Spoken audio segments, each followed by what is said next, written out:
Titik sa'yo, awit sa akin, nilang sawa na sa'king mga kwentong marating tungkol sa'yo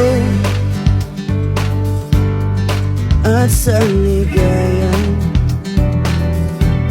iyong hatid sa aking buhay. Tuluyang bida sa isipan ko ikaw.